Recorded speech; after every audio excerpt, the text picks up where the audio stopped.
ముందుగా hit TV చూస్తున్న ప్రేక్షకులందరికీ హృదయపూర్వక నమస్కారాలు. అలాగే మరి రాఖీ పండగ శుభాకాంక్షలు కూడా మా హిట్ టీవీ ప్రేక్షకులకి. ఎందుకంటే ఈ సంవత్సరం 2025 సంవత్సరంలో మరి శుక్రవారం రోజు పౌర్ణమి రావడం జరిగింది 8వ తారీఖు. అదే రోజు వరలక్ష్మి వ్రతం కూడా రావడం జరిగింది. క్యాలెండర్ ప్రకారం మాత్రము మరి 9వ తారీఖు రాఖీ పౌర్ణమి అని సూచిస్తుంది. మరి ఈ 9వ తారీఖు జరుపుకోవాలా, 8వ తారీఖు జరుపుకోవాలా? మరి 8వ తారీఖు వరలక్ష్మి వ్రతం కాబట్టి పౌర్ణమి అదే రోజు కాబట్టి ఎలా చేసుకోవాలి అసలు?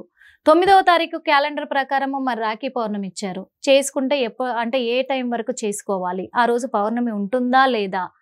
ఏమైనా దోషాలు ఉన్నాయా ఒకవేళ ఆ రోజు జరిపించుకుంటే? ఇవన్నీ అనుమానాలు చాలా మందికి వ్యక్తమవుతూ ఉన్నాయి. ఈ కన్ఫ్యూజన్లో పడిపోయారు అంతా కూడా. అంటే ఇదంతా కూడా క్లారిటీగా ఏ రోజు రాఖీ పౌర్ణమి చేసుకోవచ్చు అని మనకి క్లియర్గా ఎక్స్ప్లెయిన్ చేయడానికి ఈరోజు మన హిట్ టీవీ స్టూడియోలో మనతో పాటు ఉన్నారు మరి ఐకాన్ ఆస్ట్రాలజర్ గట్టుపల్లి సురేష్ బాబు గారు. అడిగి తెలుసుకుందాం. నమస్తే గురుగారు.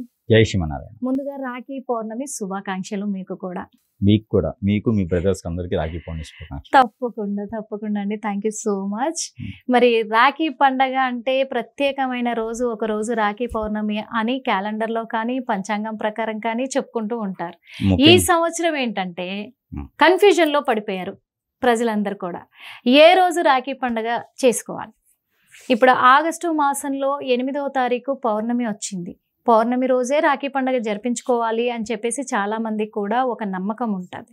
మరి అదే రోజు వరలక్ష్మి వ్రతం వచ్చింది. కానీ రాఖీ పండుగ ఏమో క్యాలెండర్లో 9వ తారీఖు చూపిస్తూ ఉన్నారు. ఏ రోజు చేసుకోవచ్చు అంటారు? ఈ సందేహం ఎలా గురువు గారు?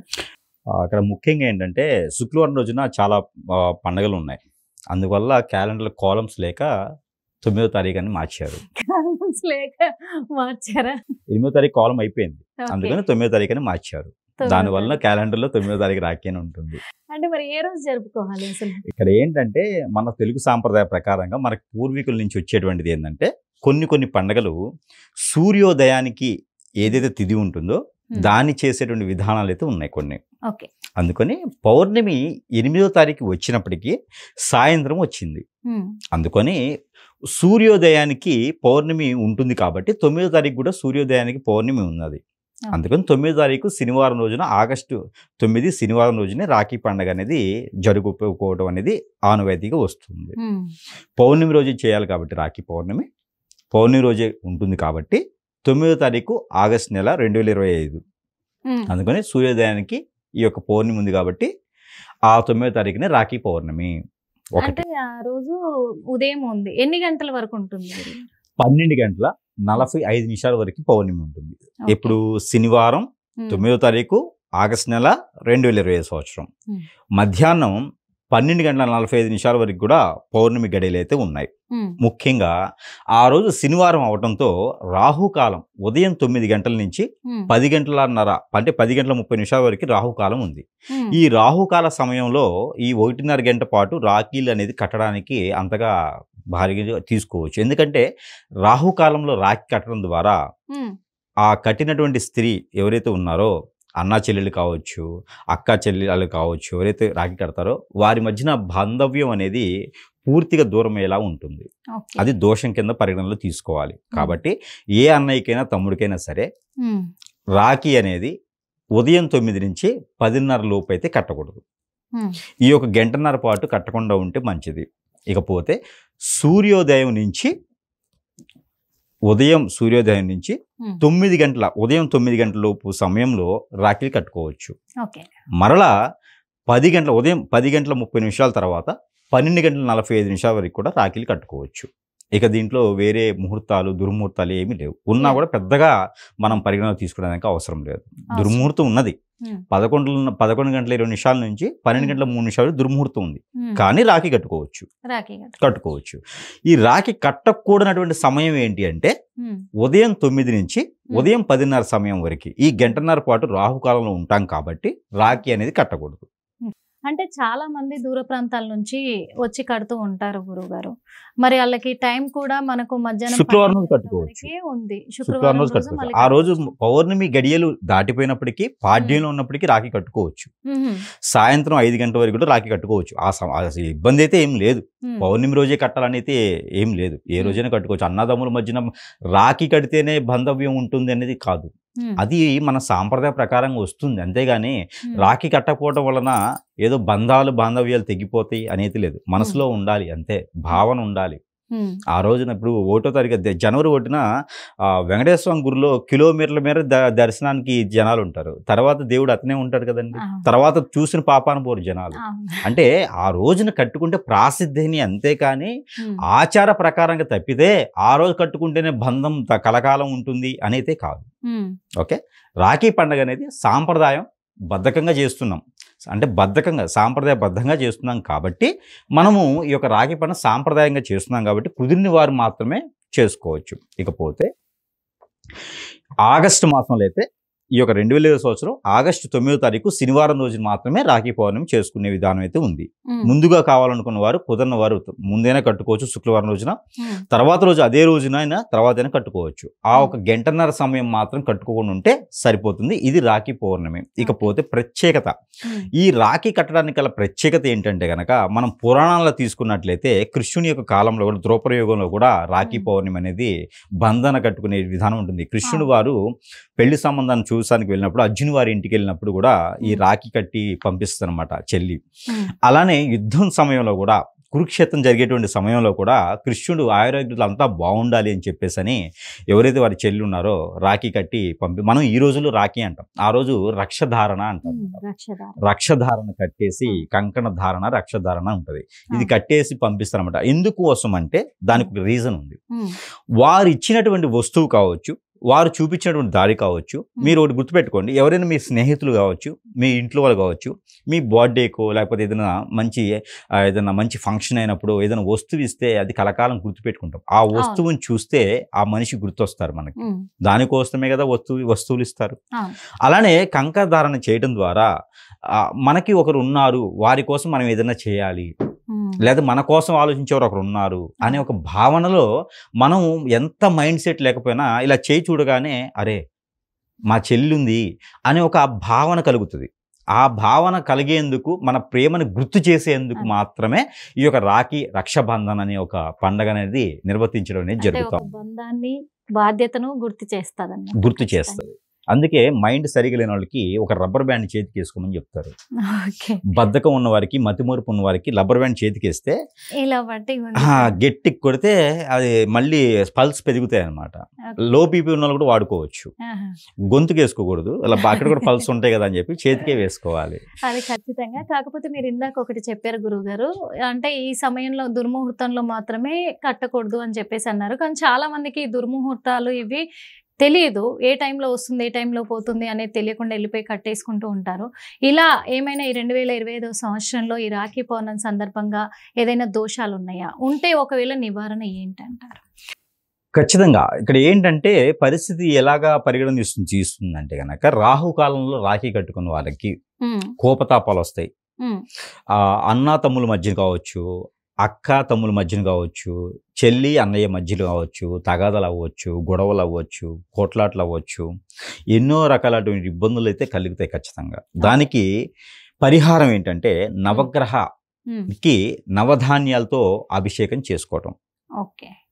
లేదు అంటే కనుక మంచి డ్రై ఫ్రూట్స్, ఒక 4 రకాల డ్రై ఫ్రూట్స్, జాంపళ్ళు కావచ్చు, సీజన్ వైజ్గా ఇప్పుడు వచ్చే జాంపళ్ళు వస్తాయి, సీతాఫలం వస్తుంది, ఇలా సీజన్ వైజ్గా వచ్చేటువంటి అరటిపళ్ళు అయితే ఏ సీజన్లోనే ఉంటాయి. ఇలా 4 రకాల పళ్ళు తీసుకెళ్ళి నవగ్రహాలకి పెట్టడం, లేదంటే కనుక పేదవారికి పనిచేయడం, లేదంటే బ్రాహ్మణోత్తమునికి దానం ఇవ్వటం. ఇలా చేయడం ద్వారా కొంతమేర మిశ్రమ ఫలితాలు అయితే లభిస్తాయి. ఇకపోతే ఎవరైనా కట్టినటువంటి చెల్లి అక్కయ్య కావచ్చు, అన్నా తమ్ముడు కావచ్చు, ఎవరైనా ఇద్దరిలో ఒకరు వెళ్ళైనా సరే సుబ్రహ్మణ్య స్వామికి అభిషేకం చేసుకుంటే ఈ యొక్క దోషానికి పరిహారం అనేది అవుతుంది. ఇది కుదరని పక్షాన ఆ రోజే చేసుకోవాలని ఏం లేదు, తొందరగా చేసుకుంటే మంచిది. ఇలా జరిగితే ఆ దోషానికి పరిహారం అయితే వెళ్ళిపోతుంది. కాబట్టి ఇలా చేస్తే మంచిది. ఇకపోతే ఇక అన్న కావచ్చు, తమ్ముడు కావచ్చు, చెల్లికి ఏదైనా ప్రేమపూర్వకంగా ఇస్తే మళ్ళీ తిరుగు బహుమానం ఇవ్వడం ద్వారా ఆ దోషంలో పరిహారం అనేది కొంతమేర అక్కడే వెళ్ళిపోతుంది. కాబట్టి ఈ రకంగా పరిహారం చేసుకుంటే ఆ దోషానికి పరిహారం అనేది జరిగిపోతుంది. ఓకే గురుగారు. కానీ కాకపోతే చాలా మంది ఇప్పుడు అంటే ఇది ఒక ఫ్యాషన్ అనుకోవచ్చా లేకపోతే ఏంటి అనేది తెలియదు, కానీ ప్రజలకు డబ్బులు ఎక్కువయ్యా అనుకొని కూడా అనుకోవచ్చు. యాక్చువల్గా రాఖీ బంధనం అనేది ఎలాంటి రాఖీలు కట్టుకోవాలి? చాలా మంది వెండి రాఖీలు అని చెప్పేసి ఇప్పుడు మా అక్క తులం పెట్టింది, నేను 2 తులాలు పెట్టి చేయిస్తాను, నేనేం తక్కువ తిన్నానా అని పోటీ పడి మరీ వెండి రాఖీలు చేయించి వెళ్ళి కడుతూ ఉన్నారు. అంటే వెండి రాఖీ కట్టడం వల్ల వచ్చే లాభాలేంటి? మామూలుగా ఇప్పుడు వస్తున్న నార్మల్గా రాఖీలు ఉన్నాయి, అవన్నీ కూడా బొమ్మలతో తయారు చేసి కూడా కట్టుకుంటూ ఉన్నారు. ఆ రాఖీలు కట్టుకోవడం వల్ల వచ్చే నష్టాలు ఏమున్నాయంట? ముఖ్యంగా చెప్పాలి అంటే రాఖీ అనేది దారమే, అది బంధనం ఉంటుంది. 9 పోగులు వేసినటువంటి దారాన్ని మనం అమ్మవారి దగ్గర పెట్టేసి ఆవిడ కృపా కటాక్షాలు కూడా ఉండాలి, మా అన్నయ్యకు ఉండాలి, మా తమ్ముడికి ఉండాలి, ఎందులోనే విజయం పొందాలి అనే ఒక ప్రేమపూర్వకంగా ఆ రక్షాబంధన్ అనేది కంకణంగా మనం చేతికి ధరించే విధంగా ఆ చెల్లి కావచ్చు, అక్క కావచ్చు, సోదరులు ఆ సోదరులకి కట్టేటువంటి విధానం అయితే ఉంటుంది. ఇకపోతే కాలక్రమేణా మారడంతో అన్ని రకాల బిజినెస్లు పెరగడానికి మనకి ఈ రోజులు ఏంటంటే మార్కెట్లో చాలా రకాల రాఖీలు ఉన్నాయి. అందులో మీరు అన్నట్టుగా గోల్డ్ ఉంటుంది, సిల్వర్ ఉంటుంది, ఎన్నో రకాలు ఉన్నాయి. అవి ఏదైనా సరే కట్టుకునే దానికి రాఖీలో విలువ లేదు. రాఖీలు ఏదైనా కట్టుకోవచ్చు, కానీ కట్టేటువంటి మనస్సు అది ముఖ్యం. ఇప్పుడు ఏమైపోతుందంటే గురువుగారు, నిజంగా ఆ వెండి రాఖీ ఇటు అన్నలకు పెళ్లిళ్ళు అయి ఉంటే, తమ్ముళ్లకు పెళ్లిళ్ళు అయి ఉంటే వదినలు ఏమంటున్నారంటే, ఏ అమ్మ 100 రూపాయలు 200 అంటే మహా అయితే ఇప్పుడు తులం పెడితే 1000 రూపాయలు, 1000 రూపాయలు పెట్టి ఒక ఎండి రాఖీ చేయించుకు రావడానికి బరువా, నీకు చీరలు పెట్టట్లేదా, మేము 1000 పెట్టి అని చెప్పేసి వదినలు అంటే, ఇక్కడ అక్క చెల్లెళ్ళు ఏమంటున్నారంటే, ఈ రోజు నీకు 2 తులాలు పెట్టి రాఖీ కట్టించిన కదా, రేపు నాకు 15 తులాలు పెట్టి పట్టీలు చేయించండి అని డిమాండ్ చేస్తూ ఉన్నారు. ఇదంతా కూడా మనం బిజినెస్ కాదు కదండి, పోటాపోటీకి చేస్తున్న అప్పు కాదు కదా. పోటాపోటీకి అప్పు కాదు, బిజినెస్ కాదు. ప్రేమపూర్వకంగా ఇప్పుడు శివునికి మట్టి పువ్వులతో పూజించేవానికి దీవెనలు ఉంటాయి, బంగారం పువ్వులతో పూజించే వారికి కూడా కొంతసేపు ఆగు నువ్వు అని చెప్తాడు. మీకు తెలిసి ఉంటుంది కదా కథ. అయితే బంగారం పువ్వులతో నేను కొలుస్తున్నాను స్వామి, నన్ను పట్టించుకోకుండా మట్టి పువ్వులతో కొలిసే వాళ్ళని పట్టించుకుంటున్నావు ఏంటి అంటే, ఆయన ఇచ్చే సమాధానం ఏంటి? ఏ పువ్వులతో కొలుస్తున్నావు అనేది కాదు, ఎంత ప్రేమతో నా దగ్గరికి వస్తున్నావు అనేదే నేను చూస్తాను అని అన్న. నువ్వు బంగారం పువ్వులతో కొలుస్తున్నావు, ఎలాగా? ఇదిగో బంగారం, ఇదిగో వేసుకో, పువ్వులు వేసాను, నాకు కోరిక తీర్చు అని అంటున్నావు. ఆయన ఏంటి? స్వామి నువ్వు బాగున్నావా, జాగ్రత్తగా ఉండు, నేను బాగున్నాను, నాకు ఎలాంటి కోరిక లేదు, ఇదిగో నేను నీకు ఇదే సమర్పించుకోగలుగుతాను అని ప్రేమపూర్వకంగా ఇస్తున్నాడు. అందులో కదా నాకు నచ్చింది అని చెప్పేసి బోలాశంకరుడే చెప్పినాడు. అలాంటప్పుడు చెల్లి అక్కయ్య ఏమిస్తున్నారు అనేది కాదు, ఎంత ప్రేమతో ఎంత దూరం నుంచి వచ్చారు. ఆడపిల్లలైనా వదినలైనా ఆలోచించాల్సింది ఏంటంటే, మా మరదలు మా వదిన ఎంత దూరం నుంచి వచ్చిందో ఆయన కలుసుకోవడం కోసం అని చెప్పేసి ఆలోచించుకుంటే ఇవన్నీ ఏమి ఉండవు. ఇక్కడ కావాల్సింది బంధం, బాంధవ్యం, ప్రేమ, అనురాగం, ఆప్యాయత, వాల్యూస్. ఇవి ఇంకా ఈ రోజుల్లో కూడా ఉన్నాయి అని నేను తోడున్నాను, నేను ధైర్యాన్ని ఇస్తాను అని అన్నకి కానీ తమ్ముడికి కానీ ధైర్యాన్ని ఇచ్చేదే కావాలి. రాఖీలోనూ కట్టే దాంట్లోనూ ఏమి లేదు. అలాంటి విలువలు ఉండే దగ్గర ఇలా ఆలోచించరు. ఈ రోజు వచ్చి వదిలిన కూడా వాళ్ళకి అన్నయ్యలు తమ్ముళ్ళు ఉంటారు. డబ్బుది ఏముంది, ఈరోజు వస్తుంది రేపు పోతుంది. గోల్డ్ అయినా రేపు వస్తుంది, ఈరోజు పోతుంది. ఇప్పుడు రాఖీ కట్టావు, ఎవరో ఒక దొంగ పోతున్నావు ఇది గోల్డ్ అని చెప్పి లాగేస్తారు, కానీ దారం లాగరు కదా. అది కలకాలం ఉంటుంది, ఉన్నంత రోజులు అట్లనే ఉంటుంది. అందుకని దారబంధన అనేది అది కంకణంలా ఉంటుంది. కాబట్టి అది సనాతన ధర్మంలో కూడా దారానికి ఇచ్చినటువంటి విలువ చాలా ఉంది. గాయత్రి మంత్రం చదివి జంజం వేస్తే అతను పుణ్యతుడవుతాడు. గాయత్రి మంత్రం చదివి కంకణం వేస్తే అతను ధర్మపుత్రుడు అవుతాడు. అందుకని ఏ సోదరి అయినా సోదరులకి దారబంధన చేస్తే అది పవిత్ర పూర్తకం. ఇక బంగారమా వెండి అనేది వారి ఇష్టంతో వారి మనసుకి నచ్చింది చేసుకోవచ్చు. అంతేగాని వీరికి అన్నయ్య నాకు మీకు ఏది కావాలి అని చెప్పి నేను ఫోటోలు తీసి ఈ గోల్డ్ సరిపోద్దా ఇదని అవసరం లేదు. బంధన. మరొకటి, ఒకవేళ ఎవరైనా కట్టుకునే పని అయితే కనుక అది కట్టుకోవచ్చు, కానీ అలా కట్టిన ప్రతి ఒక్కరికి కూడా దారం కూడా కడితే మంచిది. వెండి రాఖీతో పాటు దారం కూడా కడితే మంచిది. మెయిన్ దారమే కాబట్టి ముఖ్యంగా అది సనాతన ధర్మమైన మన హిందూ ధర్మమైన దారంతోనే బంధన చేస్తాం. అష్టదిబ్బందనం కూడా దారంతోనే చేస్తాం, అమ్మవారి కట్లు కూడా దారంతోనే చేస్తాం. ఏదైనా సరే దారంతోనే ముడిపడి ఉంటుంది. మూడు ముళ్ళు వేయాలన్నా, బంధం ఏర్పడాలన్నా ఏదైనా దారంతోనే ఉంటుంది. సనాతన ధర్మమే దారంతో ఉంది కాబట్టి ఏదైనా సరే బంధం, బాంధవ్యం, అనురాగం, ఆప్యాయత దారంతోనే ముడిపడి ఉంది. పుట్టుక దారంతో, ఇక తర్వాత అంతా దారంతోనే ఉంటుంది. కాబట్టి దారబంధన అనేది ప్రాముఖ్యత చెందింది. ఇది ముఖ్యంగా పెట్టుకోవాలి. కానీ చివరిగా ఈ రాఖీ కట్టే సమయంలో ఆ రాఖీ కట్టే విధి విధానాలు ఎలా ఉండాలంట? రాఖీ కట్టేటువంటి విధానాలు అయితే ఏమీ లేవు. చాలా మంది ఏం చేస్తూ ఉంటారంటే రాఖీ కట్టిన తర్వాత, ఆ బొట్టు పెట్టి రాఖీ కట్టిన తర్వాత హారతిస్తూ ఉంటారు. ఈ పద్ధతిలో హారతి ఇవ్వడానికి గల కారణం ముఖ్యంగా ఎందుకు ఇస్తారో కానీ అది వారికి ఏం తెలుసు నాకు తెలియదు. హారతి ఇవ్వడానికి ముఖ్యమైనటువంటి కారణం ఏంటి అంటే, అన్నయ్యకి కానీ తమ్ముడికి కానీ దిష్టి దోషాలు ఏమైనా ఉంటే, ఎవరి కళ్ళైనా వీళ్ళమేం పడి చెడు వ్యసనాలకు బానిస అయి ఉండి వీళ్ళలో ఆర్థిక సమస్యలు ఏమైనా ఉన్నాయి, దిష్టి దోషాలు ఏమైనా ఉన్నాయంటే చెల్లి మనస్ఫూర్తిగా హారతి ఇవ్వడంతో ఆ దోషాలన్నీ పటాపంచలవుతాయి. ముఖ్యమైనటువంటి కారణం అది. తర్వాత ఆ దిష్టి తీసి పక్కన పడేసిన తర్వాత స్వీట్ పెడతారు. ఇక్కడి నుంచి నీకు శుభము, స్వీట్ తినిపించారు కాబట్టి ఇక్కడి నుంచి నీకు అంతా బాగుంటుంది అని దీవిస్తారు. దీంట్లో సోదరులు చిన్నవారైనా పెద్దవారైనా సరే ప్రేమపూర్వకంగా మన దిష్టి దోషాలు పోగొట్టుకోవాలంటే మనకి మనం చేసుకోలేం. ఎవరు చేసినా స్వార్థంతో ఉంటుంది. కానీ ఒక చెల్లి, ఒక సోదరి మాత్రమే ప్రేమపూర్వకంగా చేయగలుగుతుంది. కాబట్టి ఆవిడ మనకున్న దిష్టి దోషాలన్నీ తొలగిస్తుంది, మనకి తీపి తినిపిస్తుంది. కాబట్టి చక్కెర పొంగలు కావచ్చు, ఈ రోజులైతే అంత తీరికకు ఎవరికి లేదు కాబట్టి ఎక్కడైనా బయట తెచ్చేయి కాబట్టి ఎలాంటి స్వీట్ అయినా సరిగా తినేదానికి ఉంటుంది. మామూలుగా అయితే తేనె తినిపిస్తారు. మామూలుగా తేనె తినిపించాలి. తేనె తినిపించడంలో ఈరోజు పుట్ట తేనె కూడా దొరకట్లే, అది కూడా బయట దొరికేదే కాబట్టి ఇక అన్ని రకాల స్వీట్లు ఉంటాయి కాబట్టి స్వీట్ తినిపిస్తూ ఉన్నారు. ఇది చేసుకునే విధానం కుడి చేతికి మాత్రమే కట్టుకోవాలి. ఇక అవకాశం లేని వారు ఇంకా ఎడం చేతికైనా కట్టుకోవచ్చు. ఇకపోతే చెల్లి లేదు, అక్క లేదు అని బాధపడేవారు తల్లి చేత కట్టించుకోవచ్చు. తమ్ముడు లేదు అనుకునేవారు కొడుకులకు కూడా కట్టుకోవచ్చు. సోదరి భావంతో ఉంటారు, అదే అభిమానంతో ఆప్యాయత ఉంటారు కాబట్టి కొడుకులకు కూడా రాఖీ అనేది కట్టుకోవచ్చు. ఎందుకంటే వారు బాధపడతారు కాబట్టి వారికి కూడా అవకాశాలు ఉన్నాయి.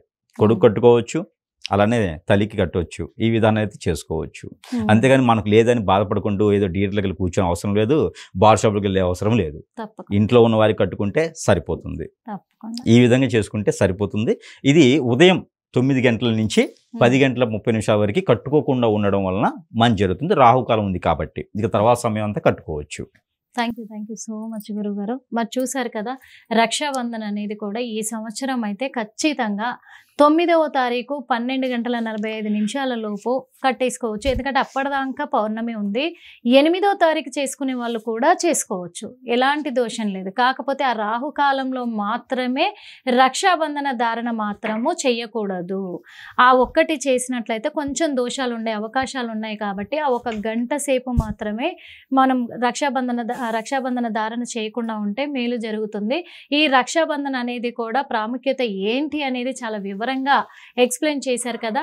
మరి అందరికీ మరోసారి మా హిట్ టీవీ ప్రేక్షకులందరికీ కూడా రక్షాబంధన్ శుభాకాంక్షలు, అంటే రాఖీ పండగ శుభాకాంక్షలు. అందరూ హ్యాపీగా ఆనందంగా రాఖీ పండగని జరుపుకోవచ్చు.